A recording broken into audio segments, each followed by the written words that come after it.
Hey there, this is Beth. We're gonna try an experiment today. I've just pulled out a few paints. I'm not really, well, because it's an experiment, I'm not sure how it's gonna work. But what I have is a Liquitex acrylic, cobalt green, Liquitex, light magenta. I think you're okay. Yes, you are. I'm gonna get my God. Liquitex comes with little caps on the top, so not caps, but paper tape. I don't paper seals, and sometimes I forget to take them off. Another Liquitex. This is quinacridone crimson. We're gonna just, and I'm not like putting these on my paper. The top broke off. Yeah, and we can't see anything I'm doing. There's that. Basically, I'm just putting everything on freezer paper. Because, you know, that's exciting. What we're going to do, though, there's medium. And I've got a little Dalaroni. Freaking. I'm just going to dab that. Okay. Dalaroni, fluorescent orange, just cause. And so the idea, what we're gonna do right now, and this is just to kind of get some color down. It doesn't have to be really anything. I do want like a smear of pink, though, I think. More. And this pink kind of goes all browny. And that's fine. I like brown. Brown seems like a boring color, but it's really quite interesting when you come down to it. So we got this. And basically, what we're going to do is when this dries, put some matte medium on top of it. And then we're going to pop it in the freezer. So, because I have this idea for kind of a florally, abstracty kind of thing on a big wood support I have primed. And I was thinking of collaging the florally aspects made out of masa, ink sprayed masa, and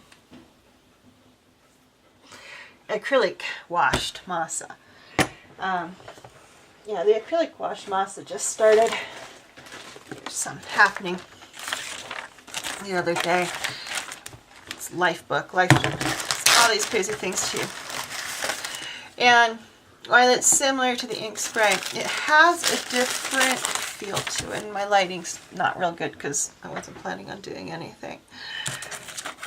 But it has a different feel to it. It's very, whereas the others are so intense, these are softer even when they're intense. And if you have one that kind of has ink sprays on it, this turned out really freaking cool. This right here, where's Mr. Zoom? There we go. You see that? That is ink spray right there with the acrylic over it. And it kind of created this really cool little pattern. But kind of using something like this in the ink spray ones, I'm not sure if I might go with acrylic because this doesn't bleed, whereas the ink sprays do bleed a little. It's neither here nor there. It's just you got to be aware that, you know, the ink sprays, no matter how wonderful they are, they do bleed. But for now, we're just going to let, oh, that looks pretty close up. Oh, there's a paintbrush. Huh. I'm like, what's that big black thing? Paintbrush. But, oh, so I'm having a crappy day. I decided I'd do an experiment and I'd film parts of it for you. So we're going to let the paint dry, put a layer of this on to make it a little thicker. Now I'm too zoomed. Zoom out. Of the Liquitex matte, and then I'm going to freeze it. I don't know how long it's going to take in the freezer, but so once we get done with the freezing part, well, we'll be back and then we'll try shattering some acrylics, see what happens. Okay, see you at the freezer. Okay, this is an acrylic skin, and this is now going to go with me to the garage and the freezer. We're still in my bedroom. So we'll take a little break and wander over there and pop it in. Okay, here we are in the freezer. It is just going in. I'm going to leave it here for at least an hour unless I get busy and forget about it. But I figure an hour? I don't freaking know how long it takes to freeze this enough to shatter. So we're going to find out. About an hour or more. Alrighty, we'll be back for the shatter. Bye-bye. Okay, it has been an hour. And oh, it's frozen. Probably not. Oh, look, it snapped and you can't even see it. Ah!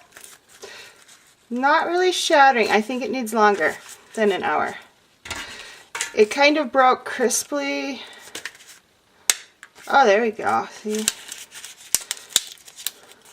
I think for a good shatter, almost overnight. I'm going to put this back in.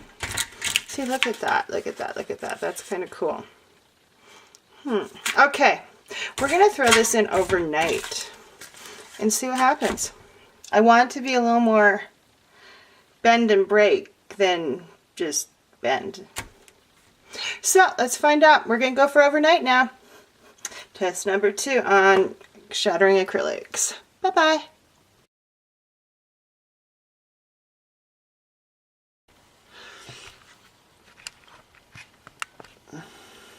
Let's go.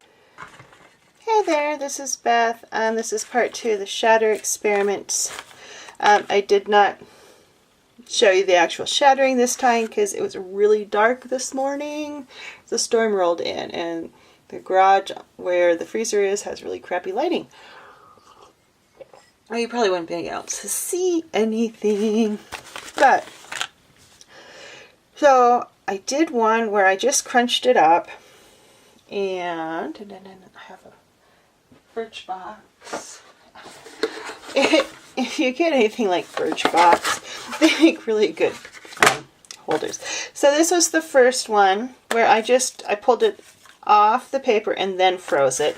This is the second one where I left it on the paper and froze it. And I think you get more shatter with taking it off the paper than I did leaving it on. It creates a nice line that you're not going to get by tearing them when they're unfrozen. And I do like it, and I think I'm going to use some of this one. Oh, wrong way. I always want to go the wrong way. In this art page that I'm working on, this art journal page, actually on this side, needs, I don't know where I'm going. It's for journal 52 prompt was below your feet or above your head, or you can do both. And I've kind of been incorporating both. But as far as like this becoming a mainstay in my process, shattering acrylics for collage, yeah, I'll probably do it here and there if I want a unique, something unique, and I want this kind of line, because you can't frankly get that kind of line by tearing it. Or this one's really nice, and this is a really good example of what you can get. You know, it's almost like a cut, but more organic. It's kind of like a crystalline break almost at times. Yeah, there's another nice one. It's like they shattered fairly on these straight lines, but not quite straight. It's almost crystalline. Would be a good way to explain it if you're familiar with. Still have crystal with good structure. Here's one. Kind of that structure of, you know, it's like there's straight lines, but there's not straight lines. Does that make sense? As far as shattering on a regular basis, probably not for me. Give it a try. It's definitely fun. It makes this really great sound when you crunch it. I really like the sound. But be aware too, the minute you start touching the frozen acrylic and it starts to warm up really, really fast and stops that whole kind of crystalline shattering. So you gotta be really aware of that, because it will go really warm up really fast and the shattering stops. So you either have to accept where you are in the process or continue on with the freezing process. You could pop it back in. And this one was in roughly 24 hours, probably not quite. I don't remember when I put it in yesterday. But it stayed in the deep freeze, and we're talking a deep freeze, not a refrigerator freezer, which I'm not sure how that would work because that doesn't freeze quite as well. But it might be more handy, you know, popping in and out. It's definitely going to create a cool collage element. I'll probably use it here and there. But as far as things like, I'm much more into it right now, making the image transfers and things like that, creating masa papers with ink sprays and just acrylics for collage. And I see that being more of a mainstay than the shatter effect. But I definitely do see myself using it here or there for a certain effect. I think creating flower collage out of this kind of stuff would be really cool, and I have a piece that kind of is inspired by, where is it? A fabric on a bedspread that I have. It's this one right here. It has kind of flower. You can't see my finger. This one, the florally one with the pretty greens, pinks. It's kind of a tulip thing, and I want to do something along those lines with flowers, and I'm thinking that the shatter may have a role in that painting, but I don't think it's going to be the main focal point. So if you're interested, it definitely creates some cool, interesting shapes that you can't get by tearing or cutting your acrylic skins. And pretty much what I used on both tests, since I was out of gel gloss, I used matte gel medium to back things. I just paint, there goes a Birchbox, paint this with the colors I wanted, let them dry, and then cover with matte medium. And since I didn't want to change mediums in the middle of an experiment, yeah, I just stuck with the same thing. Another thing too, it might be interesting, I might try out in a month, when I get around to it in a month or so, maybe, is a pouring medium, a thicker pour, and see what happens with that. But yeah, I'm not unhappy with what happens. I'm just not sure if I'm all that keen on the process. So that's what happens when I have shattered some acrylic skins made with gel medium and paint. Maybe in the future I'll try the pouring medium and see what happens. But definitely you want a longer freeze rather than a shorter freeze. The minute you touch it, they start to unfreeze and get soft. But you know you've got a nice freeze when you get a really sweet crinkling, crunching sound. It's very satisfying, that part. At least for me. That sound, I like it. Okay. You guys have a wonderful day. Bye-bye. Okay, this is acrylic pouring medium. Oh, that's thicker. It breaks really nicely, actually. I think the thicker is breaking better than my thinner acrylic skins. Or maybe it's just the pouring medium. You get some really nice. It's also much more pointy, and it's thawing less quickly, which is helping with the breaking of it. Because where the other stuff, you just start touching it, and it would just be starting to warm up right away. See, that one's starting to lose it, the shatter aspect. So, okay, so it appears thicker is better when it comes, although the pouring medium, this is thin, and it's shattery more than the matte medium. So maybe a pouring medium's better for shattering with freezing. Yeah, see, you can tell this, see, it's warmed up now. See, it just flexes. So, okay. I was happy I decided to do this part. I found a hunk of pouring medium that I pulled off a painting, because I save all this stuff and a lot of times it gets adhered to other paintings. So I decided to throw this piece in and see what happened. See, that piece is still broke. Really kind of nice, like ice. It kind of breaks more ice manner. Since it's frozen, I guess? I don't know. So yeah, that is the third part of this experiment. This was pouring medium. And it was well cured. It had been sitting on for a couple months, so it's not brand new or anything. Don't know if that makes a difference too, how much time it's had to dry out. But so far it appears thicker is better,